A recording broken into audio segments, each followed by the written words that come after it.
I've been enjoying a little bit of Brother Lawrence and the practice of the presence of the divine today, and really enjoying it. And came across this passage that I remembered from the first time I read it long ago, which is such a wonderful summary, I guess, of the struggles of spiritual life and some of the realizations, and then the end result, or maybe not the final end result, but the results of a long time practitioner of spiritual life and what they gained from it in their life.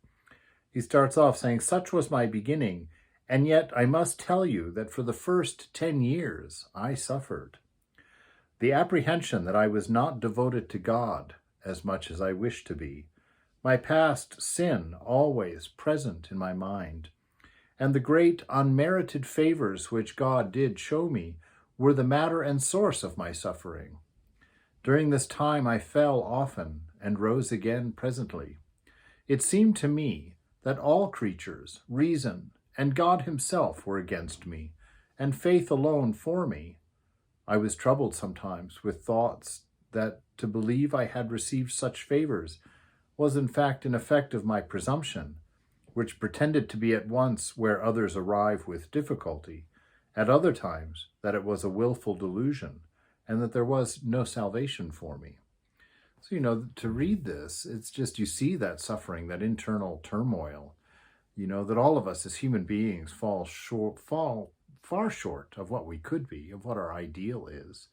We have these very high thoughts, these ideals, which don't occur in the natural world, and yet somehow we expect it of ourselves, and our self-esteem and our energy to keep going sometimes can be really defeated and really challenged by these misconceptions or by these misunderstandings, especially if we don't have a faith that can look beyond those things, a faith that's couched really in a sense of grace and a sense of love. But this is what he gets to here in this next moment. He says, "When I thought of nothing but to end my days in these troubles." You see, he was driven to suicide, thinking that there was just no reason to go on. That's pretty deep. That's pretty hard to live through something like that. And that the fact that he suffered like that for 10 years, he says. But listen to this. This is where it gets beautiful. And this is something to hold in the back of our minds when we're in times like that, when we're really hurting or when we're feeling really of no value in this world. Like, what's the point? And we get into that depressive spin. These are the things to remember at that time.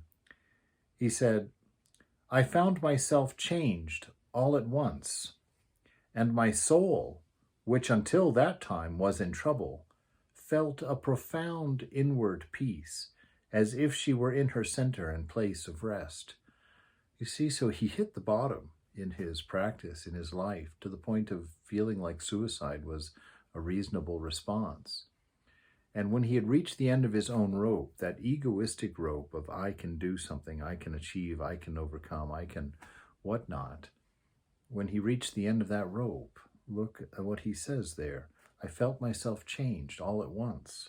My soul, which until that time was in trouble, felt a profound inward peace, as if she were in her center and place of rest."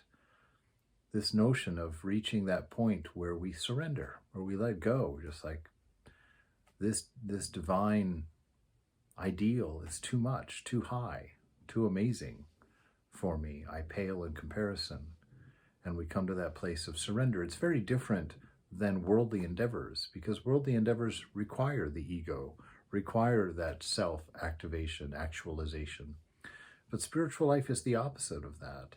Spiritual life is a letting go, so that the beauty of that which you really are can finally shine when the ego gets out of the way, when the misunderstanding about self gets out of the way, and we're able to manifest a love that's equanimous, divine, infinite, and love with the love of a Jesus or a Buddha or a Krishna or a Rama or a Ramakrishna. He goes on, he says, "Ever since that time, I walk before God simply, in faith, with humility, and with love, and I apply myself diligently to do nothing and to think nothing which may displease him. I hope that when I have done what I can, he will do with me what he pleases. As for what passes in me at present, I cannot express it. I have no pain or difficulty about my state, because I have no will but that of God, which I endeavor to accomplish in all things, and to which I am so resigned that I would not take up a straw from the ground against his order, or from any other motive other than pure love for him. I keep myself by a simple attention and a general fond regard toward God, which I may call an actual presence of God, or to speak better, an habitual, silent, and secret conversation of the soul with God, which often causes me joys and raptures inwardly so great that I am forced to use a means to moderate them and to prevent their appearance to others.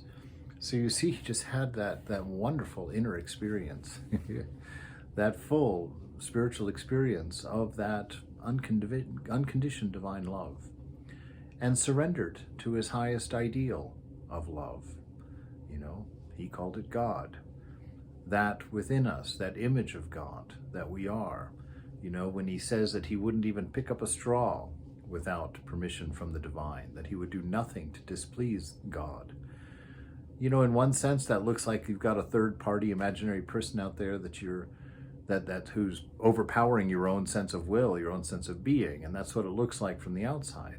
But internally, what's happening is that you come to realize that this highest ideal, this ideal of God, has really been your own all along.